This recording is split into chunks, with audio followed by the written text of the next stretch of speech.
किसी गांव में एक ब्राह्मण रहता था।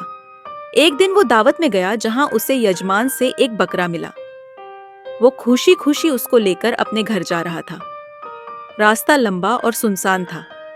आगे जाने पर रास्ते में उसको ठगों ने देखा और सोचा कि क्यों ना इससे यह बकरा हथियार लिया जाए। तीनों ठगों ने ब्राह्मण के कंधे पर बकरे को देखकर उसे हथियाने की योजना बनाई।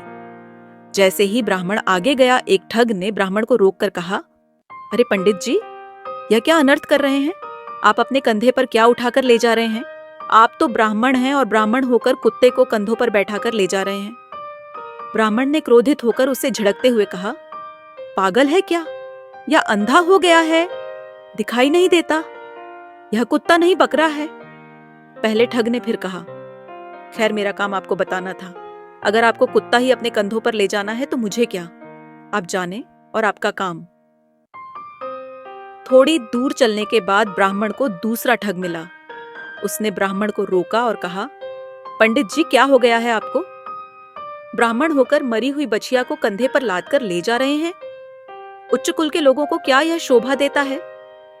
पंडित उसे भी झिड़ककर आगे बढ़ गया। आगे जाने पर उसे तीसरा ठग मिला। उसने भी ब्राह्मण को टोका और कहा कि इस गधे को कंधे पर क्यों ले जा रहे हो? ब्राह्मण अब घबरा गया। उसको लगा कि यह जरूर कोई मायावी जीव है जो बार बार रूप बदल रहा है, वरना इतने सारे लोग झूठ क्यों बोलेंगे? थोड़ी दूर जाकर उसने बकरे को कंधे से उतार दिया और आगे बढ़ गया। इधर तीनों ठग ने उस बकरे को हथिया लिया और उस ब्राह्मण की मूर्खता पर उनको हंसी भी आई।